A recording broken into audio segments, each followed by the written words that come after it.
This channel does not promote any violent, harmful, or illegal activities. All content provided by this channel is meant for an educational purpose only. Matua সংঘের পক্ষ থেকে নির্বাচন commission অভিযান, শিয়ালদা থেকে CO দপ্তর পর্যন্ত মিছিল। দেশভাগের পর যারা ছিন্নমূল এসেছিল তাদেররা ভোট দিয়েছে বলছে, এবং 2024 সালে যারা ভোট দিয়েছে তাদের ভোট যেন বাতিল না হয়, আর আধার কার্ডকে তারা ডকুমেন্ট করতে বলছে। সরকার সেই জন্য ব্যবস্থা রেখেছে, সিএতে অ্যাপ্লাই করুন অনলাইনে, আপনি এখানকার সিটিজেন হয়ে যাবেন, ভোটারও হয়ে যাবেন। নাহলে এসআইআর যে নিয়ম 2002-এ যদি লিস্টে নাম না থাকে বা কোনো আত্মীয় স্বজন আগে থেকে বাবা মা ঠাকুরদা না থাকে, তাহলে তার নাম লিস্টে আসবে না ভোটে, দেশে থাকতে পারবে, পরের লিস্টে যাবে। সেই জন্য অভিযান এ তো মমতা ব্যানার্জি এবং তার লোকেরা করাচ্ছে, ওতে কোনো লাভ হবে না, দেশের আইন পাল্টাবে না তাতে। আর সেই জন্য যারাই অভিযান করাচ্ছে তারাই আবার সিএর জন্য হিন্দু সার্টিফিকেট ইস্যু করছে 200 টাকা দিয়ে, এদিকে ব্যবসাও করে নিচ্ছে, এদিকে রাজনীতিও করে নিচ্ছে। সমস্যা হবে এখানকার সাধারণ মানুষের, যারা এই কথায় নাচছে। সিএতে অ্যাপ্লাই করুন, এসআইআর অ্যাপ্লাই করুন। আর নন্দীগ্রামে প্রার্থী অভিষেক সুকান্ত মজুমদারে বলেছেন, উত্তর দিয়েছেন অভিষেক বন্দ্যোপাধ্যায়, জানান যে দল যেখানে পাঠাবে সেখানেই কাজ করবো, নন্দীগ্রামে দাঁড়াতে বলে দাঁড়াবো, আবার দার্জিলিংয়ে দাঁড়াতে বললেই দাঁড়াবো। ঠিকই আছে, রাজনীতিতে পার্টি সর্বোচ্চ, যাকে যেখানে সেখানেই দাঁড়াবে। আমি জানি না তাদের পার্টিতে এরকম নিয়ম আছে কি না, নাহলে পার্টি ছেড়ে চলে আসে লোকেরা এখানে। তো সেই জন্য কোথায় দাঁড়াবেন, আদৌ দাঁড়াবেন কি না, আগে দাঁড়াননি কেন, মুখ্যমন্ত্রী হলে তো কোথাও না কোথাও জিততে হবে, আর সেই স্বপ্ন দেখছেন, তো স্বাভাবিক আছে, সেই পার্টির জন্য এটা ওদের ব্যাপার।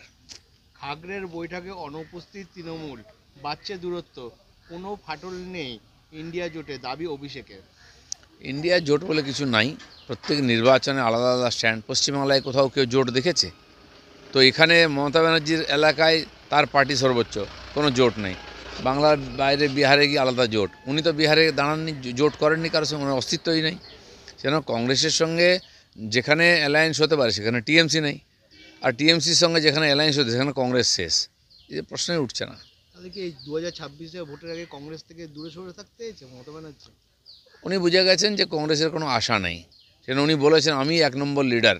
সারা ভারতবর্ষে বিজেপির প্যারালাল উনি নেতৃত্ব করতে চাইছেন, এবং ওনার পার্টির লোকেদের খুব ইচ্ছা দিদি মুখ্যমন্ত্রী হোক, ওনার ভাইপোরও ইচ্ছা যে উনি মুখ্যমন্ত্রী হলে, প্রধানমন্ত্রী হন, তাহলে উনি মুখ্যমন্ত্রী হতে পারবেন, সেই হাওয়াটা দেওয়া হচ্ছে ওনাকে। এসআইআর এত কম সময় হয় না, অধীর রঞ্জন চৌধুরী বলেছে। বিহারে হয়ে গেল, বাংলার লোকেরা কি অযোগ্য হতে পারে না কেন? সারা ভারতবর্ষে হচ্ছে 12টা স্টেটে, হয় না মানে?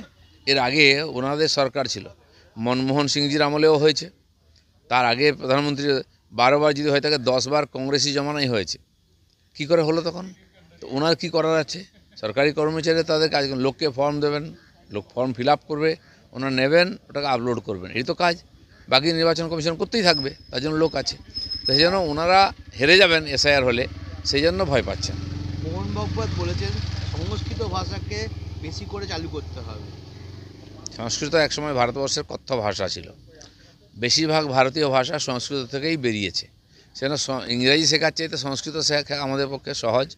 আমাদের বাংলা ভাষাতে বহু সংস্কৃত শব্দ আছে, তামিলেও আছে, যেন এটা নিয়ে কোনো ঝগড়া হবে না। সবাই মাতৃভাষা মনে করে, কেউ ডাইরেক্ট এসছে, কেউ ইনডাইরেক্ট এসছে সংস্কৃত থেকে।